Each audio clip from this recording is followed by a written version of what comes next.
We're gonna kick things off by embracing our destiny as an iPad kid, and then go put on some clothes. Now you're all ready to save the princess.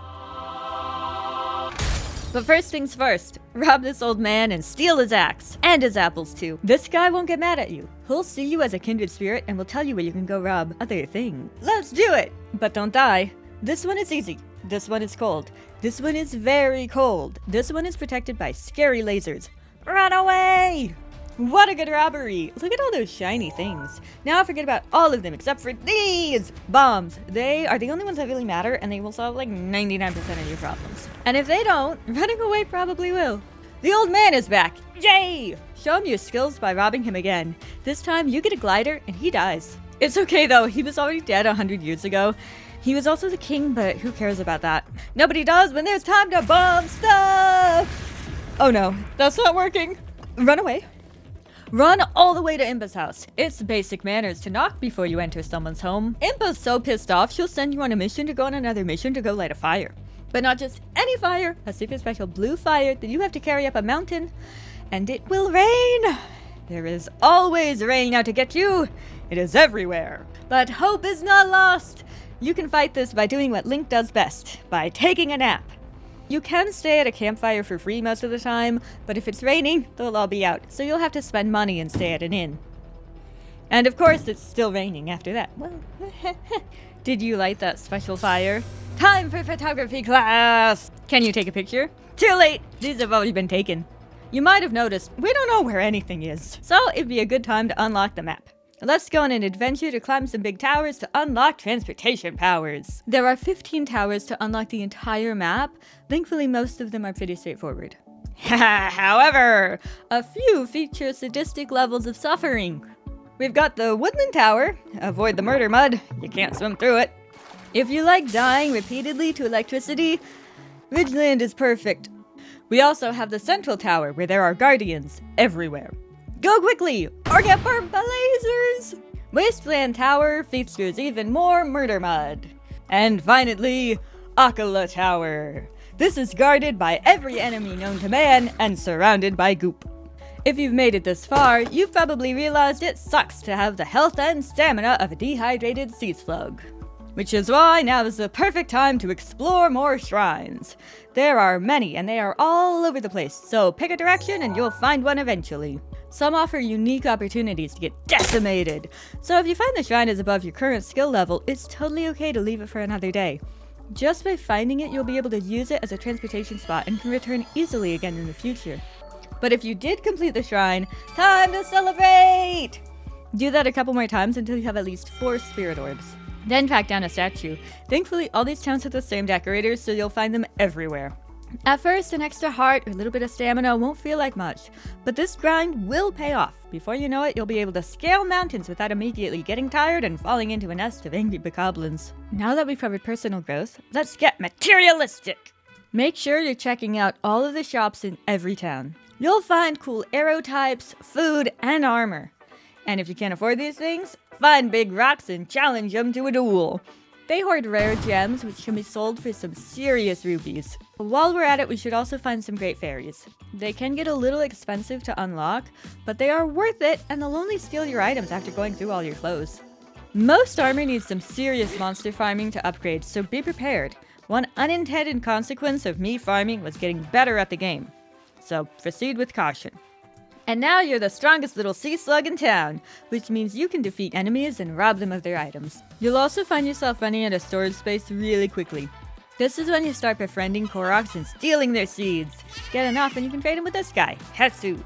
Once he's done with his vacation of being terrorized by enemies, you can find him in the Lost Woods. The woods will mess with your GPS, so just make sure you have a trusty torch to explore with. This is also where the Master Sword has been hanging out. It can kill you. Now that your backpack is full, let's shove a bit more in there.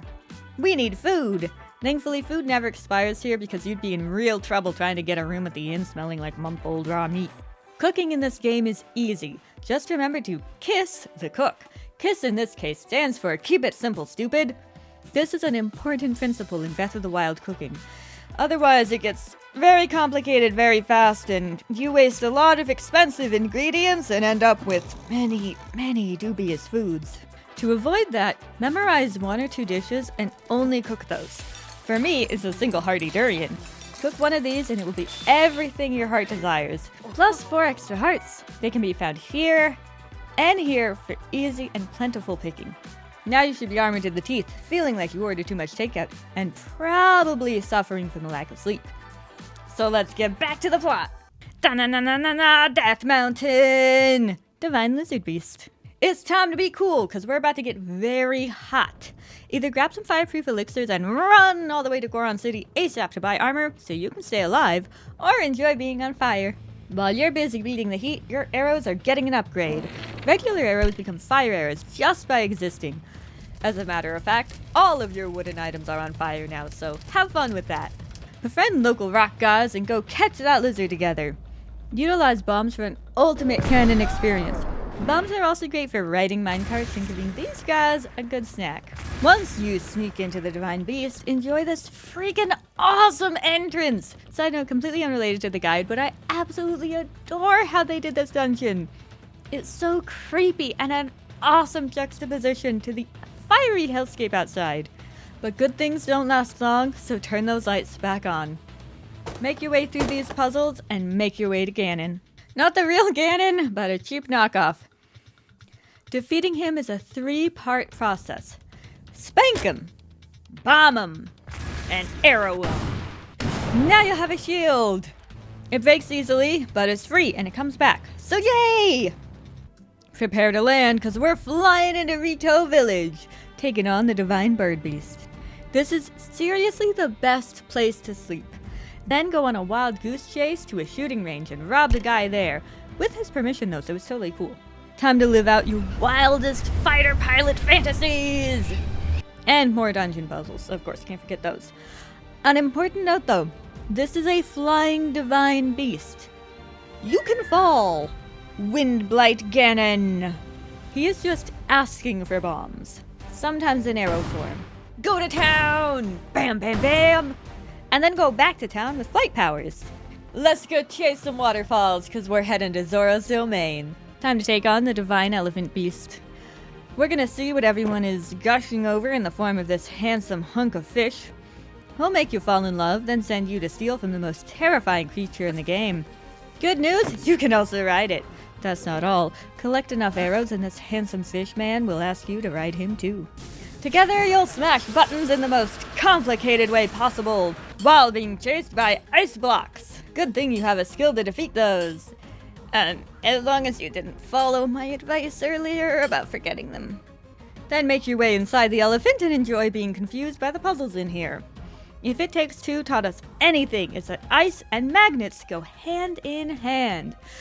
They might be used a little bit in here too. And now to fight this Ganon.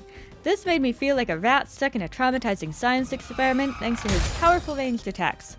But thankfully, you can dip out at any moment by just straight up leaving the room if he gets too mean. That said, defeating him is totally worth it, since you'll get the best power up in the game. Mifa, I love you! No matter how many times she has to pick you up from the brink of death, she's always got your back. 3 down, 1 to go. This is a piece of cake. Are we gonna be hot again? 'Cause we're going to Gerudo Desert. The Divine Camel Beast can't be that hard. Everyone here must be excited to know Link is still alive, right? Wrong! They don't even want to see him. So let's go be sad and pout by this trading post. There we can utilize retail therapy. It's super effective! Everyone is blown away by how good Link looks that they let him right into town. Just don't remove your clothes in here, or they'll get mad again. You know what we haven't done in a while? Robbed things! Let's go steal from the Yiga clan hideout. Light things on fire and then sneak your way through. If you have stealth armor, now's a good time to wear it. But whatever you do, probably don't run in with wild abandon like I did. That was a little bit painful. And then rob them blind!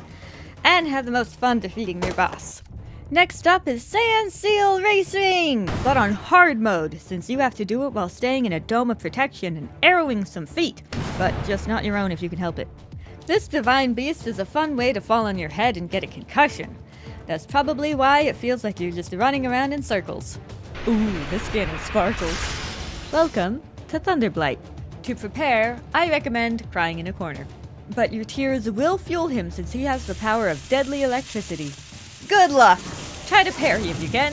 Maybe cry a bit more. Whoa, you actually did it. Ha! Good job! All 4 divine beasts, towers, and shrines galore, and now there's only one thing left to do. Photography class! You forgot about that one, didn't you? I certainly did, because Link's not the only one with memory problems. But we're gonna fix that.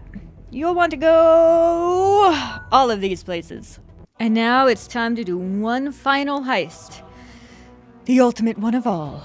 Breaking into Hyrule is pretty easy, if you like getting hit by lasers, getting attacked physically and mentally, and enjoy being a step away from death at all times.